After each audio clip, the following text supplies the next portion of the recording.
Assalamualaikum. Selamat datang di channel Cerita Novika 2. Semoga hari ini teman-teman dalam keadaan sehat walafiat dan senantiasa diberikan kebahagiaan sepanjang hari. Kabut pagi di lereng Merapi selalu membawa hawa dingin yang menusuk tulang. Desa Kaliurang Wetan masih seperti biasa, tenang, hijau, dan seolah jauh dari hiruk-pikuk dunia luar. Tapi pagi itu, suara deru mesin ekskavator memecah sunyi desa.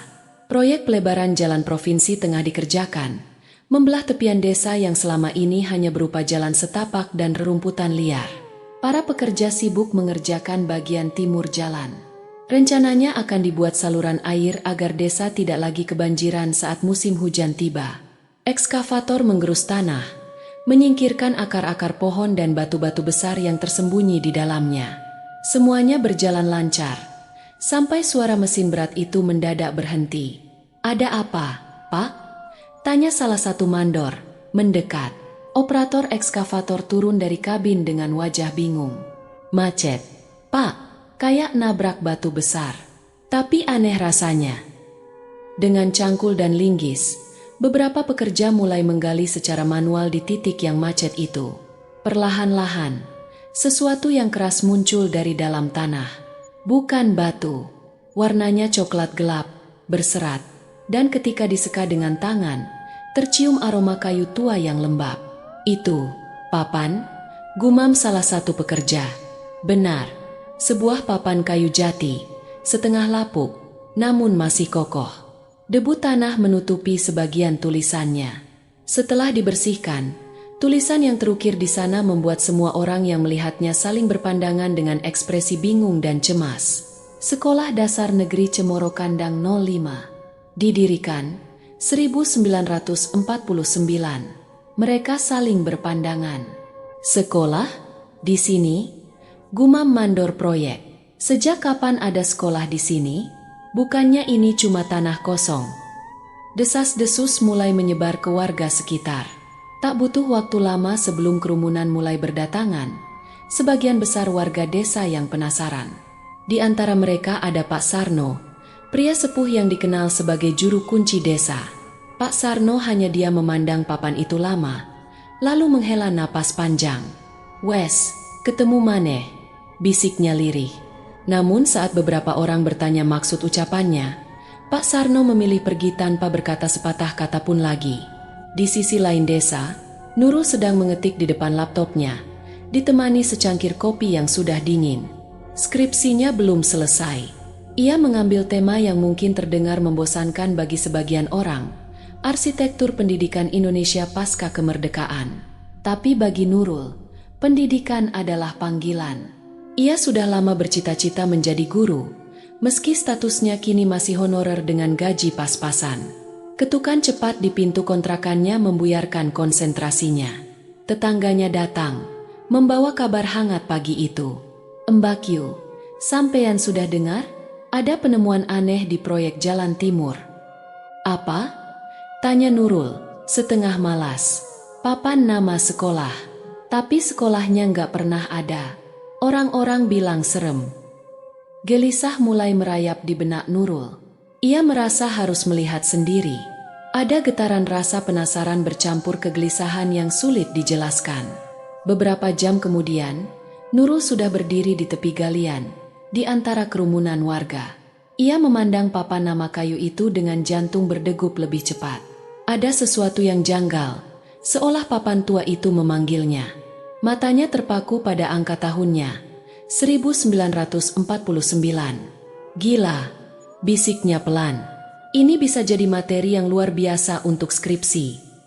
Namun bukan hanya karena alasan akademis ia merasa tertarik. Ada firasat aneh dalam dirinya, sebuah perasaan seperti deja vu, seperti ia pernah melihat nama sekolah itu entah di mana.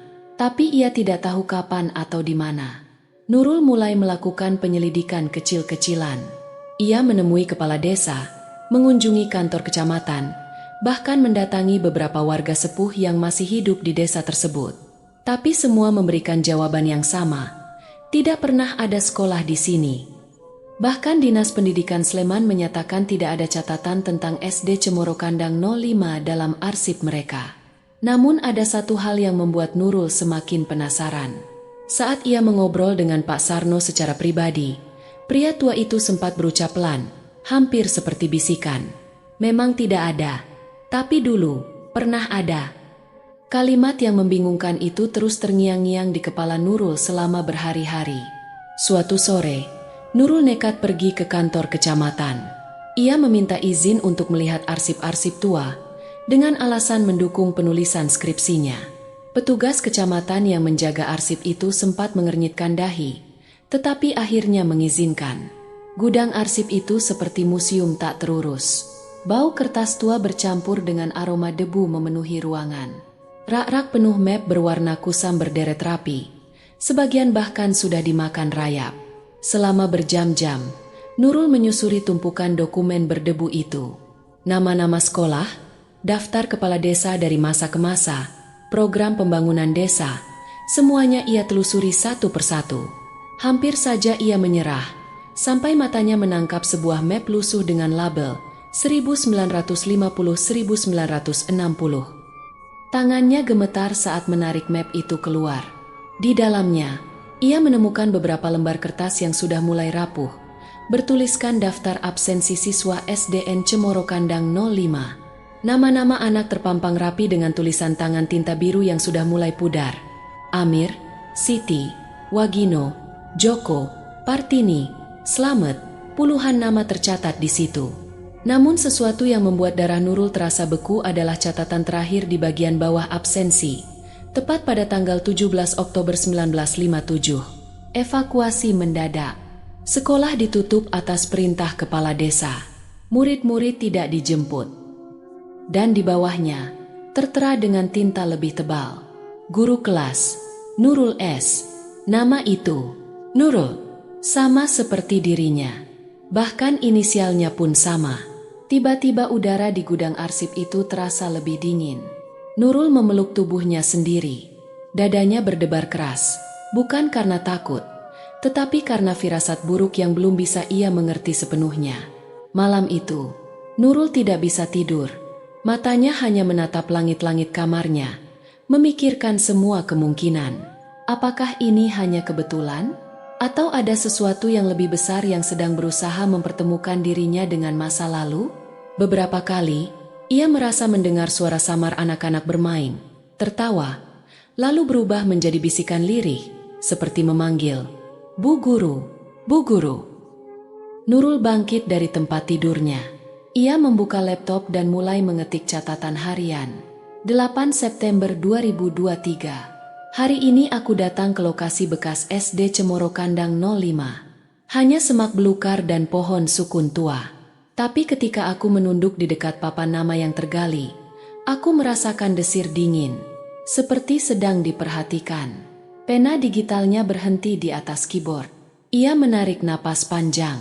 Entah kenapa, untuk pertama kalinya dalam hidup, Nurul merasa dirinya mungkin sedang berjalan ke arah sesuatu yang tak sepenuhnya bisa dijelaskan oleh logika. Tapi ada bagian dalam dirinya yang justru merasa terpanggil untuk terus melangkah maju, apapun risikonya. Besok, Nurul memutuskan akan kembali ke lokasi. Tapi tidak hanya untuk melihat papan kayu tua itu lagi. Ia ingin bicara dengan Pak Sarno. Ia butuh tahu apa sebenarnya yang pernah terjadi di tempat itu. Dan mungkin, dalam proses pencarian itu, Nurul akan menemukan lebih dari sekadar jawaban untuk skripsinya. Akan tetapi, yang belum ia sadari sepenuhnya adalah beberapa pertanyaan lebih baik tidak pernah dijawab.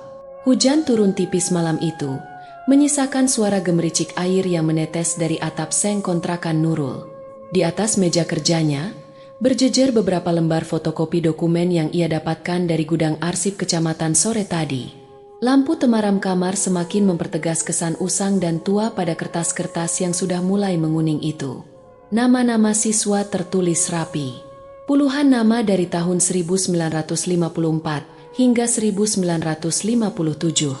Dan yang paling mengganggu pikirannya adalah catatan tangan yang tertera jelas di bagian bawah lembar absensi terakhir. Evakuasi mendadak. Sekolah ditutup atas perintah kepala desa. murid-murid tidak dijemput. Nurul menatap tulisan itu lama, seolah mencoba memahami maksud sebenarnya di balik kalimat singkat tersebut. Namun bukan hanya itu yang membuat tengkuknya merinding, melainkan nama yang tertulis sebagai guru kelas, Bu Nurul S.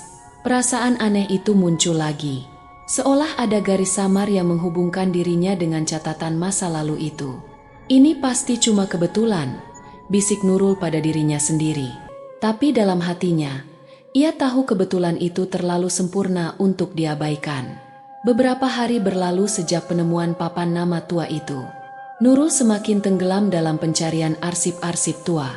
Ia kembali ke kantor kecamatan, meminta izin untuk memeriksa lebih banyak dokumen, bahkan mencoba mengakses catatan kependudukan lama desa. Petugas kecamatan, Pak Gunawan, awalnya ramah, tapi lama-kelamaan sikapnya mulai berubah. "Mbak Q, saya rasa nggak perlu dilanjutkan lagi," ucapnya suatu sore. "Semakin banyak sampean gali, semakin banyak yang nggak enak dibuka." "Kenapa, Pak?" desak Nurul. "Ini penting, bukan cuma buat skripsi saya, tapi buat sejarah desa ini." Pak Gunawan menghela napas berat. Ia menatap Nurul lama, sebelum akhirnya berbisik pelan. "Saya nggak berani cerita, tapi dulu memang ada sekolah, tapi nggak boleh dibahas. Sudah puluhan tahun." "Endhu, yang mencoba buka-buka kisah lama itu biasanya." "Ya, gitu." Nurul menelan ludah. "Gitu gimana?" "Beberapa orang dulu hilang. Ada yang tiba-tiba sakit keras, ada yang ketemu meninggal di kebun dekat situ. Saya cuma jaga-jaga." "Jangan diterusin, Mbak Q, demi keselamatan sampean sendiri." Namun justru ucapan itu semakin membuat Nurul yakin ada sesuatu yang disembunyikan. Ia tidak mau berhenti sekarang. Bukan hanya karena rasa penasaran pribadi, tapi karena ia merasa seolah sedang terseret dalam sesuatu yang lebih besar, sesuatu yang sejak awal memang memanggilnya. Gangguan mulai datang. Malam-malam Nurul tidak lagi tenang.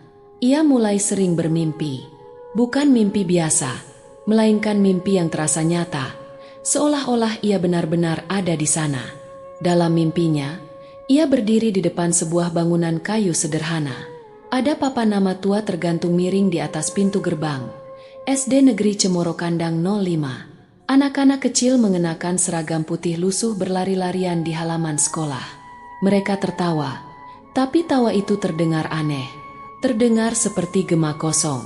Beberapa anak berdiri diam menatapnya dengan mata sayu, wajah pucat, dan bibir membiru. Yang paling membuat jantung Nurul berdebar kencang adalah ketika seorang anak perempuan berambut 2 kuncir mendekatinya dan berkata lirih, "Selamat pagi, Ibu Guru." Nurul selalu terbangun dengan keringat dingin membasahi tubuhnya.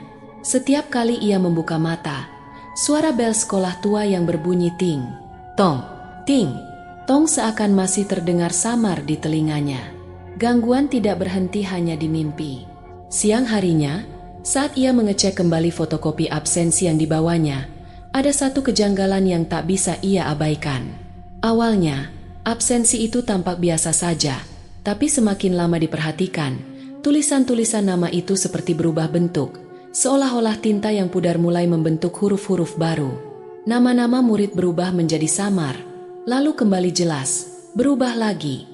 Seperti ada tangan tak terlihat yang menulis ulang nama-nama itu di hadapannya. Dan yang paling aneh, di pojok kanan bawah salah satu halaman absensi, muncul coretan baru. "Bu Guru Nurul, kami masih menunggu pelajaran berikutnya." Nurul membanting map itu. Jantungnya serasa mau meledak. Ia tahu, ini bukan hal yang normal. Tapi semakin besar ketakutan itu, justru semakin besar pula dorongan dalam dirinya untuk menyelidiki lebih jauh. Ia merasa terjebak antara dua pilihan, mundur selagi bisa atau maju walau tidak tahu apa yang menantinya. Ia memutuskan menemui Pak Sarno lagi. "Pak, saya harus tahu yang sebenarnya." "Bapak pasti tahu," ujar Nurul, mendatangi rumah Pak Sarno yang berada agak di pinggir desa. Pak Sarno hanya duduk diam, memandangi lantai rumahnya yang terbuat dari papan kayu tua. Dalam remang lampu minyak, wajah Pak Sarno tampak semakin tua, penuh kerutan dan guratan beban masa lalu. Akhirnya, pria tua itu membuka suara pelan. Dulu memang ada sekolah di situ. Tapi sejak kejadian itu, kami semua disuruh diam. Dilarang ngomong. Kepala desa waktu itu bilang, ini aib desa. Kejadian apa, Pak? Pak Sarno menggeleng. Aku nggak tahu pasti. Waktu itu aku masih kecil. Tapi yang aku ingat, suatu hari, sekolah itu tiba-tiba tutup. Katanya ada masalah sama tentara atau pemberontak, entah. Tapi setelah itu, satu desa nggak boleh bicara soal sekolah itu lagi. Lalu, kenapa papan namanya dikubur? Desak Nurul. Pak Sarno terdiam lama, lalu berbisik, karena mereka nggak pernah dijemput. Siapa? Pak Sarno menatap Nurul dengan mata sayu. Murid-muridnya, semuanya, sampai hari ini. Nurul merasa tengkuknya dingin. Dalam hatinya, ia mulai menyadari satu hal yang sangat mengerikan. Anak-anak itu tidak pernah pulang. Gangguan semakin parah. Setiap malam, mimpi itu datang lagi, semakin nyata. Nurul mulai mengingat detail yang tidak ada sebelumnya. Ia mengajar di dalam kelas. Papan tulis tua, kapur putih, meja guru dengan laci reot.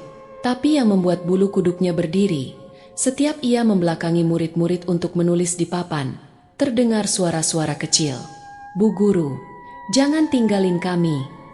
Ketika ia berbalik, anak-anak itu masih duduk rapi, tapi mata mereka kosong, tubuhnya tampak pucat, dan beberapa terlihat basah kuyup, seperti baru saja jatuh ke sungai atau kubangan lumpur. Suatu malam, ia terbangun karena mendengar suara ketukan di pintu kontrakannya. Tidak ada siapa-siapa di luar. Tapi saat ia menunduk, di depan pintu, tergeletak selembar kertas tua, basah dan mulai sobek. Tulisan tangan pudar terlihat di sana. Besok, jam masuk pelajaran. Tanpa sadar, Nurul mulai mencatat jadwal pelajaran di buku catatannya, sesuatu yang tidak pernah ia lakukan sebelumnya. Ia bahkan mulai mengingat satu persatu nama dari daftar absensi itu tanpa perlu melihat kembali. Nama-nama itu hidup dalam pikirannya. Setiap malam, mereka hadir dalam mimpinya. Duduk diam, menunggu. Catatan harian Nurul mulai berubah isinya. Bukan lagi tentang penelitian atau skripsi, melainkan percakapan satu arah dengan murid-muridnya. 11 September 2023. Pak Sarno mengantarku ke lokasi malam ini. Suara anak-anak sangat jelas. Mereka menyebutku Ibu Guru. Tapi bagaimana mungkin? Mereka tak mungkin masih hidup. Atau pernah ada? 14 September 2023. Aku bermimpi sedang mengajar. Nama-nama dari absensi muncul semua. Siti, Wagino, Amir. Mereka duduk rapi, seragam putih lusuh, tangan penuh tinta spidol, tapi matanya kosong. 17 September 2023. Setiap malam, mimpinya semakin nyata. Aku masuk kelas, mencium bau kapur, bel berbunyi.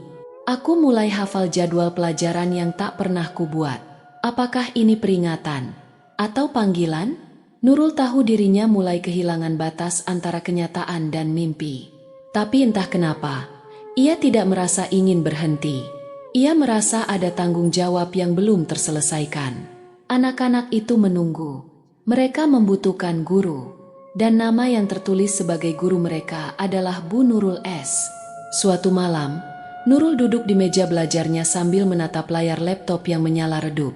Ia menulis satu kalimat terakhir di catatan hariannya. Aku akan datang. Aku akan menyapa mereka. Mungkin aku bisa menulis ulang sejarah yang hilang.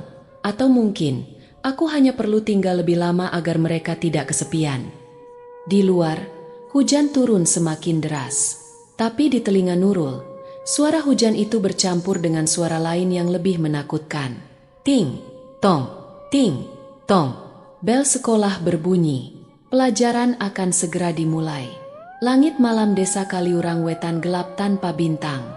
Awan mendung tebal menggantung rendah, seolah menekan udara dan menyesakkan napas siapa saja yang berdiri di bawahnya. Hanya suara serangga malam dan desir angin di sela-sela dedaunan yang terdengar samar. Suasana seperti ini selalu membawa firasat buruk. Nurul berdiri di depan rumah Pak Sarno dengan wajah pucat. Di tangannya tergenggam erat sebungkus plastik berisi kembang 7 rupa, dupa, dan beberapa batang korek api. Ia hampir tidak bisa berkata apa-apa saat Pak Sarno keluar dari rumahnya sambil membawa tas kecil berisi perlengkapan ritual sederhana. "Sampean yakin mau lanjut?" tanya Pak Sarno lirih. Matanya tajam meneliti wajah Nurul. Nurul mengangguk pelan. "Saya harus tahu, Pak. Ini bukan cuma tentang sekolah itu. Ini tentang saya." Pak Sarno menarik napas berat. Ia tahu, apapun yang dikatakannya tak akan bisa menghentikan niat Nurul malam ini. Tanpa banyak bicara lagi, keduanya berjalan kaki menuju lokasi bekas penggalian, di tepi proyek pelebaran jalan yang kini sudah ditutup sementara atas permintaan warga. Jalan tanah itu lengang. Senter kecil yang dibawa Pak Sarno menjadi satu-satunya penerang perjalanan mereka. Setiap langkah terasa berat, bukan karena medan, tapi karena beban ketakutan yang perlahan-lahan mulai menekan dada Nurul. Akhirnya mereka tiba. Pohon sukun tua itu berdiri diam di tepi jalan.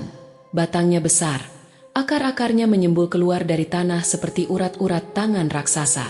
Di bawahnya, papan nama kayu yang dulu tergali kini bersandar miring. Sebagian sudah mulai lapuk dimakan hujan. Suasana di sekitar pohon terasa jauh lebih dingin dibandingkan udara malam biasa. Pak Sarno mulai menaburkan bunga 7 rupa di sekitar papan nama kayu. Asap dupa perlahan melayang ke udara, membentuk kabut tipis yang berputar-putar seperti jaring laba-laba.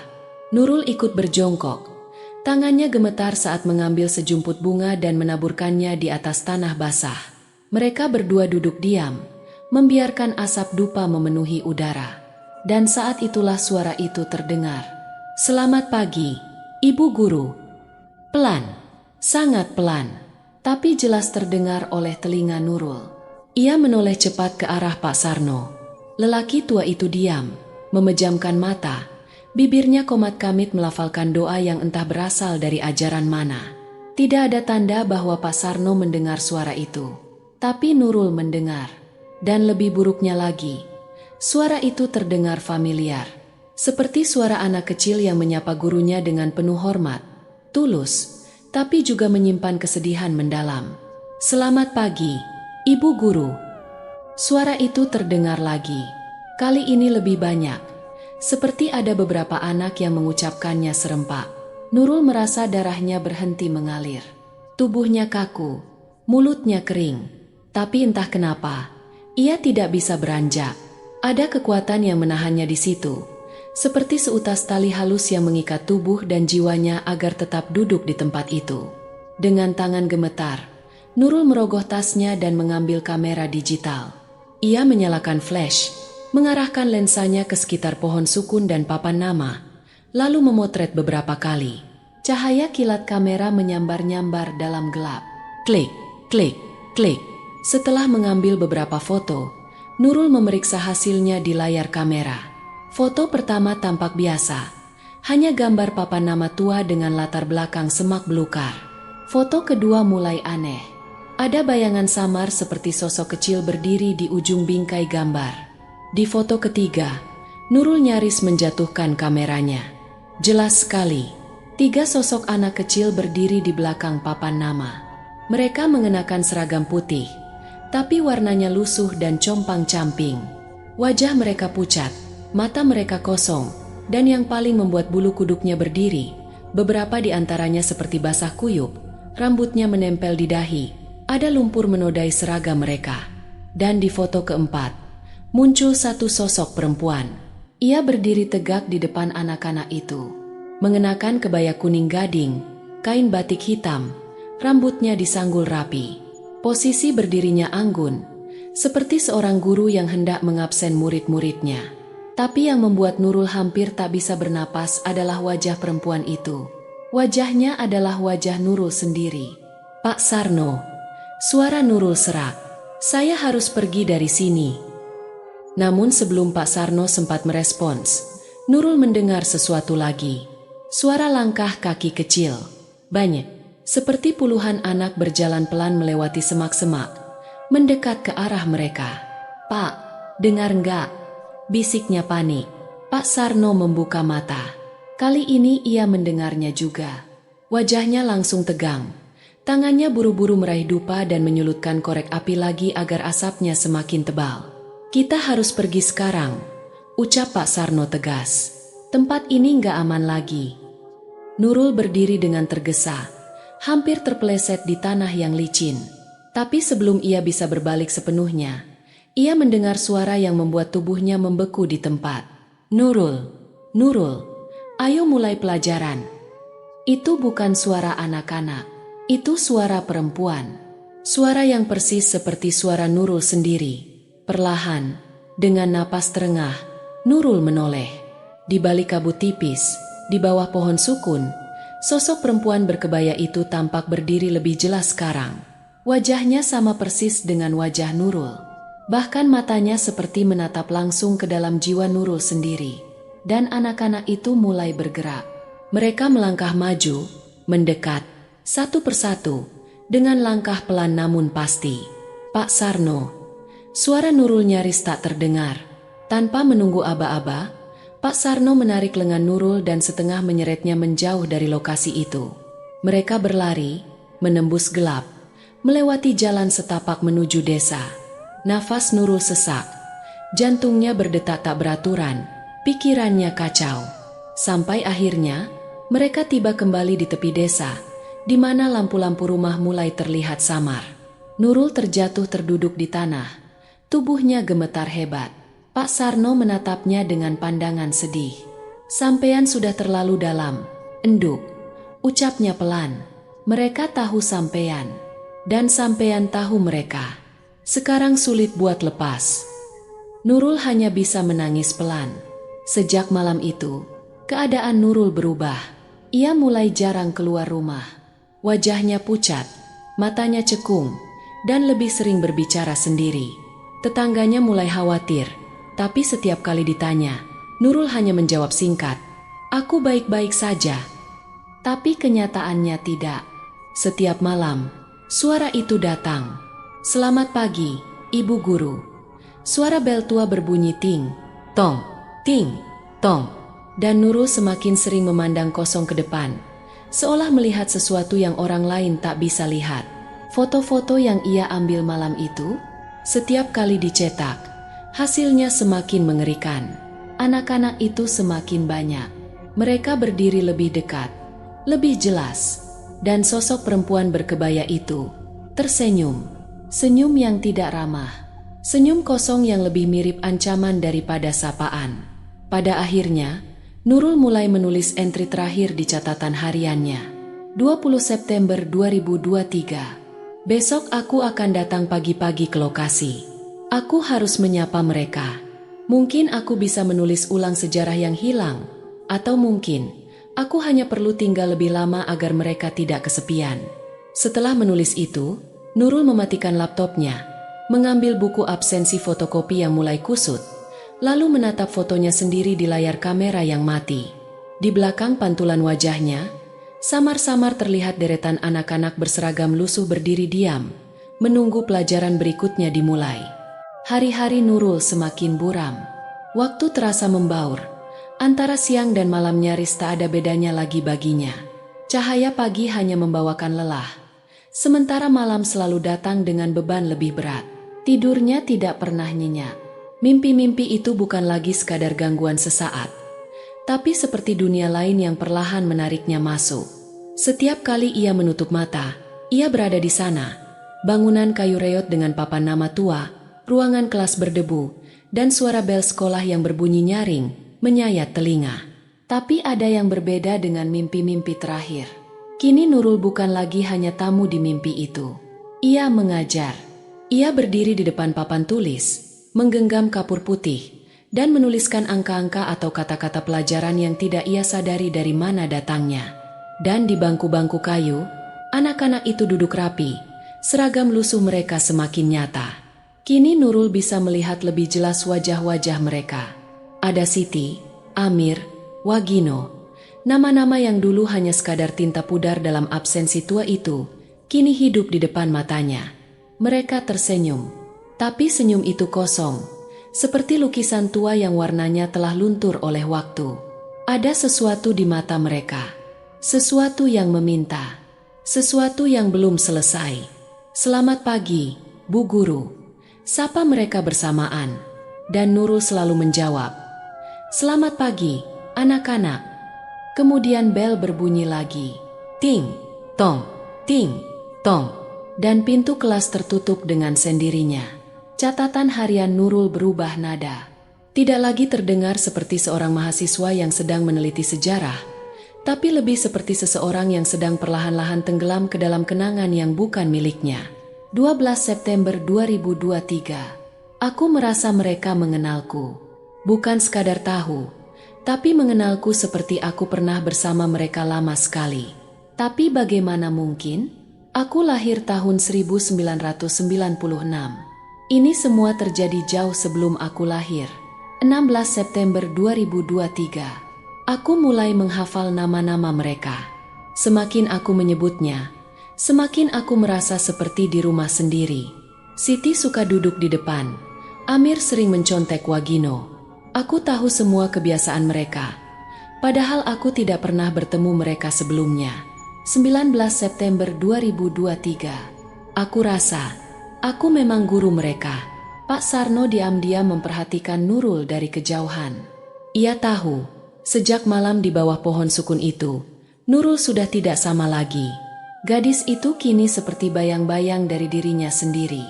Matanya kosong, langkahnya lamban, dan sesekali terdengar gumaman lirih dari bibirnya. Nama-nama dari daftar absensi tua itu. Pak Sarno tahu benar apa artinya.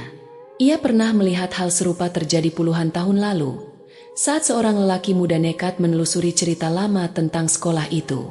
Lelaki itu berakhir hilang, hanya meninggalkan sandal dan bekas langkah kaki di lumpur. Kini, sejarah yang seharusnya terkubur itu hidup lagi, dan Nurul adalah kunci yang membuka pintunya. Suatu malam, Nurul berdiri di depan cermin, memandangi bayangannya sendiri, tapi yang ia lihat bukanlah dirinya. Sosok dalam cermin mengenakan kebaya kuning gading, kain batik hitam, rambut disanggul rapi, dan wajahnya tersenyum. Tiba-tiba, Nurul menggumam tanpa sadar. Pelajaran berikutnya, kita harus mulai tepat waktu. Seketika, suara bel tua berbunyi lagi. Ting, tong, ting, tong. Tanpa tahu dari mana datangnya kekuatan itu, Nurul mengambil buku absensi fotokopi, menggenggam erat di dada, lalu mengenakan jaket tipis. Hujan rintik-rintik turun di luar, tapi langkahnya mantap. Ia berjalan keluar rumah, menyusuri jalan setapak yang sudah hafal di luar kepala, menuju pohon sukun tua di ujung desa. Langkahnya pelan. Di sepanjang jalan, terdengar bisikan halus di telinganya, menyebutkan nama-nama murid. Amir, hadir. Siti, hadir. Wagino, hadir. Satu persatu nama-nama itu disebutkan, seperti sesi absen yang tak pernah selesai. Pak Sarno yang gelisah merasa ada sesuatu yang salah. Nalurinya berkata sesuatu buruk akan terjadi. Ia segera keluar rumah, menatap langit gelap, lalu melihat ke arah pohon sukun. Ada siluet seseorang berjalan pelan ke sana. "Ya Allah!" enduk, bisik Pak Sarno, lalu bergegas menyusul. Pohon sukun berdiri kokoh dalam kabut malam. Udara di sekitar sana terasa berat, seperti menekan dada siapa saja yang mendekat. Nurul berdiri tepat di depan papan nama kayu. Kakinya basah oleh lumpur, tapi ia tidak peduli.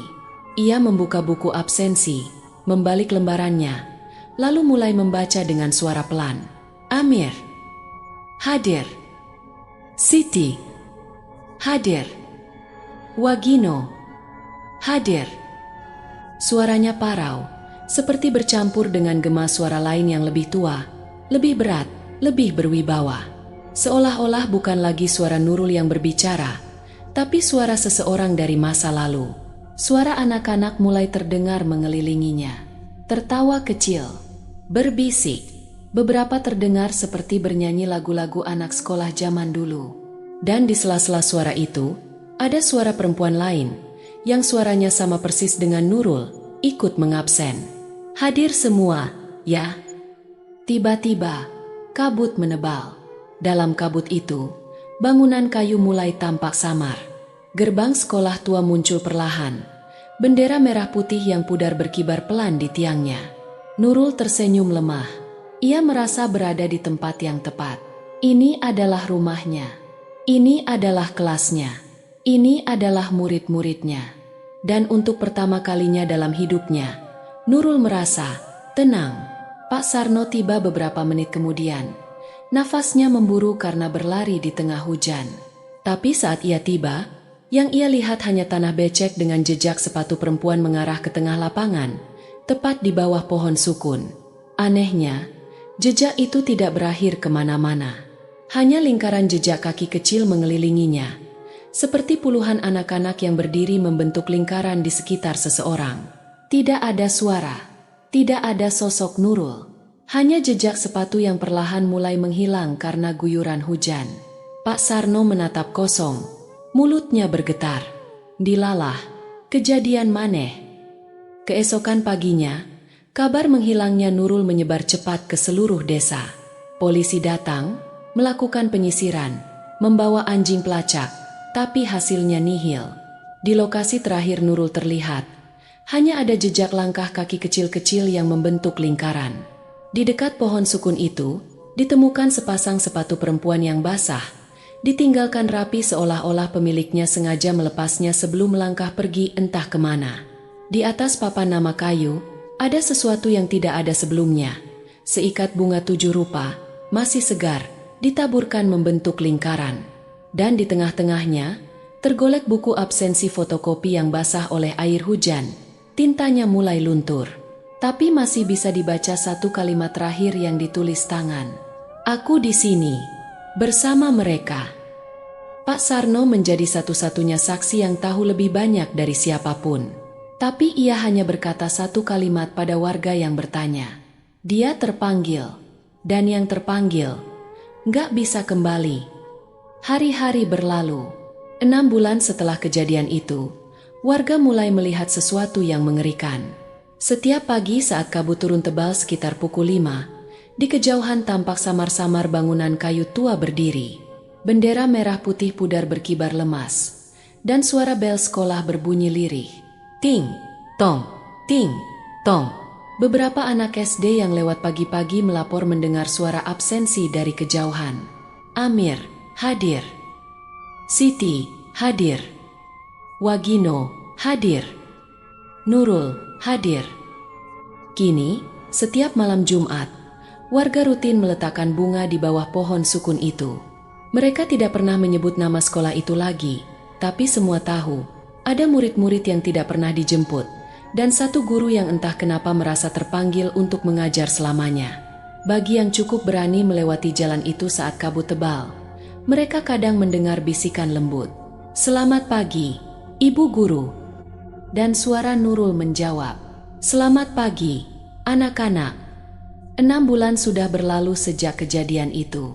Sejak malam ketika Nurul berjalan sendiri ke lokasi bekas penggalian SDN Cemoro Kandang 05 dan tak pernah kembali. Namun yang hilang bukan hanya Nurul. Ada sesuatu yang berubah di desa Kaliurang Wetan. Sesuatu yang tidak kasat mata, namun bisa dirasakan oleh siapa saja yang tinggal di sana. Udara desa terasa lebih berat, lebih dingin dari biasanya. Pohon sukun tua itu kini bukan sekadar pohon biasa. Ia menjadi batas antara dunia nyata dan sesuatu yang lain. Warga tak lagi berani melintas di dekat sana saat malam tiba, apalagi ketika kabut turun. Bahkan anak-anak dilarang bermain mendekati lokasi itu. Tapi larangan itu bukan tanpa alasan. Karena setiap pagi, saat kabut turun tebal sekitar pukul 5, mereka yang tak sengaja melintas bisa menyaksikan sesuatu yang membuat bulu kuduk berdiri. Bangunan kayu tua, samar-samar, berdiri di tengah kabut. Sekilas tampak rapuh, reyot, hampir roboh, tapi cukup jelas untuk dikenali. Papan nama sekolah tergantung miring, dengan tulisan pudar. SDN Cemoro Kandang 05. Di halaman sekolah itu, terlihat sosok-sosok kecil berdiri diam.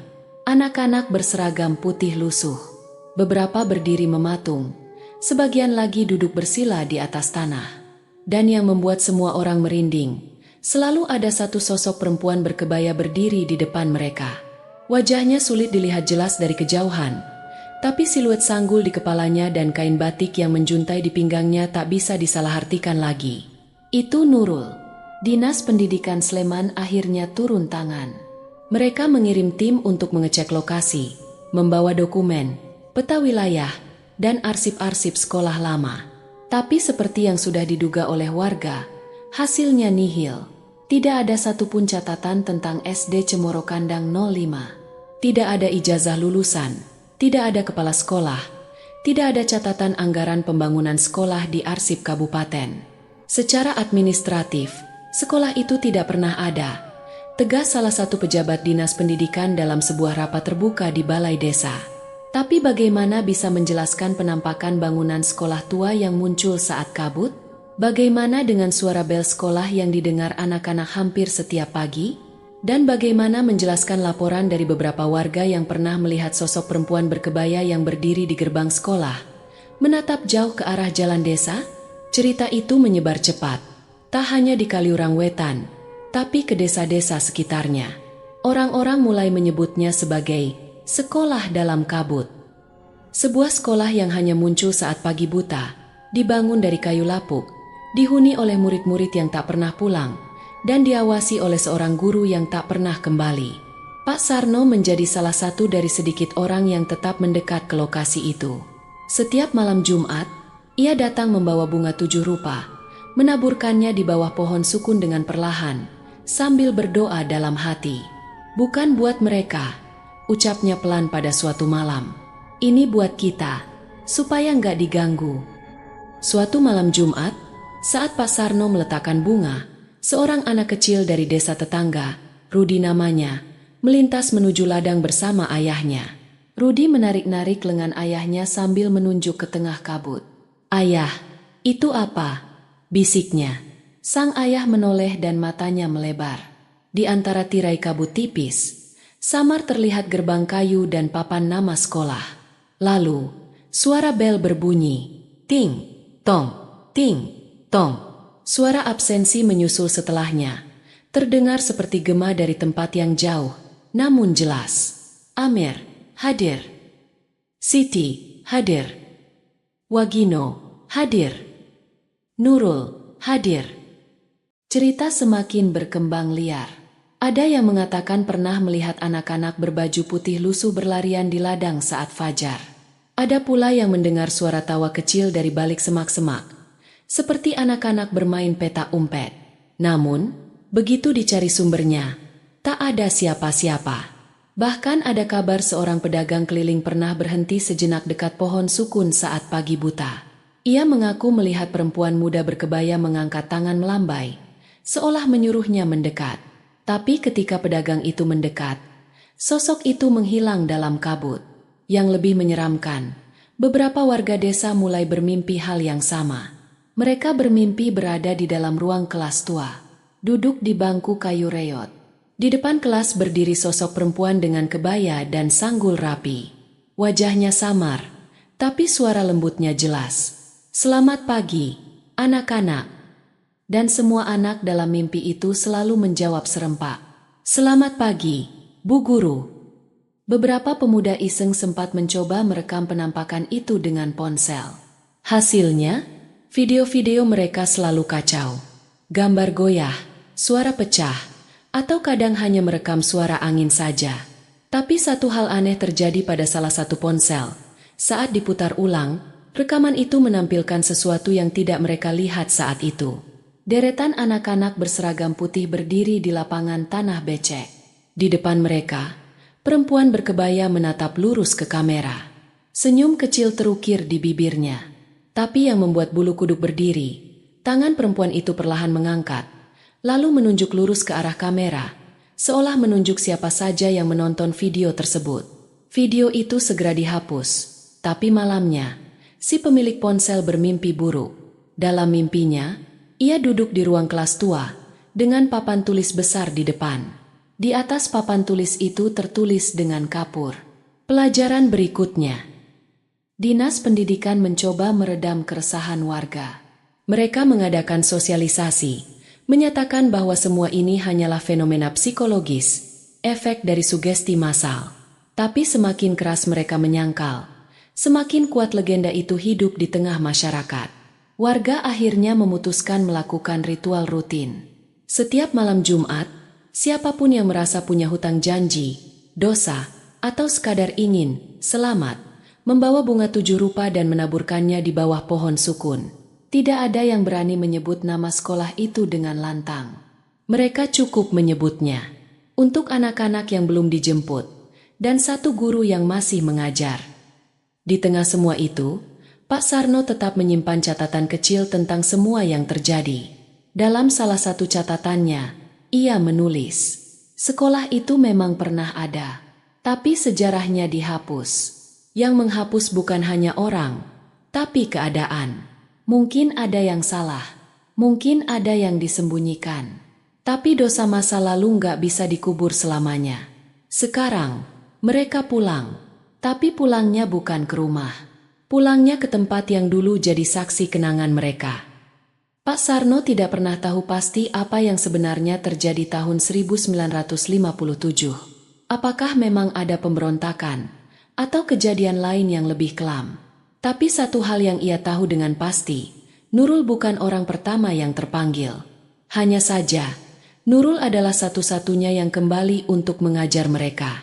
Kini, SD Cemoro Kandang 05 hidup kembali, tidak dalam dunia nyata, tapi dalam kabut pagi dan mimpi buruk orang-orang desa. Suatu pagi, sekitar pukul 5, seorang anak kecil bernama Lia yang tinggal di dekat situ, berjalan menuju warung bersama ibunya. Kabut turun tebal. Tiba-tiba Lia berhenti melangkah. "Ibu, ada sekolah," bisiknya sambil menunjuk. Sang ibu menoleh, dan seketika bulu kuduknya berdiri. Benar, samar-samar di tengah kabut tampak bangunan kayu tua. Tiba-tiba, terdengar suara perempuan memanggil, "Lia, ayo masuk kelas." Ibunya segera menarik tangan Lia dan berlari pulang. Sejak hari itu, tidak ada anak-anak yang diizinkan keluar rumah saat kabut masih tebal. Semua jendela dikunci rapat, tirai ditutup, bukan karena takut kedinginan, tapi takut ada yang memanggil dari dalam kabut. Legenda itu kini menjadi cerita larangan di desa. Tidak ada yang berani menceritakan terlalu rinci, apalagi menyebut nama sekolahnya. Tapi semua tahu, siapapun yang mencoba mendekati tempat itu saat kabut turun, bisa saja tidak pernah kembali. Bukan hilang di dunia nyata, tapi hilang ke dalam kelas tua yang belum selesai mengajar. Dan sampai sekarang, suara absensi itu masih terdengar, kadang-kadang. Amir, hadir. Siti, hadir. Wagino, hadir. Nurul, hadir. Semua hadir, selalu hadir, karena di sana, pelajaran belum pernah selesai. Demikian cerita hari ini. Semoga teman-teman dapat terhibur dan dapat mengambil hikmah kebaikan isi di dalamnya. Jangan lupa juga bagikan cerita ini kepada teman-teman yang lain agar mereka juga bisa mendapatkan hiburan yang sama. Mohon maaf apabila ada kesalahan kata dan ucapan kami dalam membacakan cerita ini. Terima kasih dan wassalamualaikum.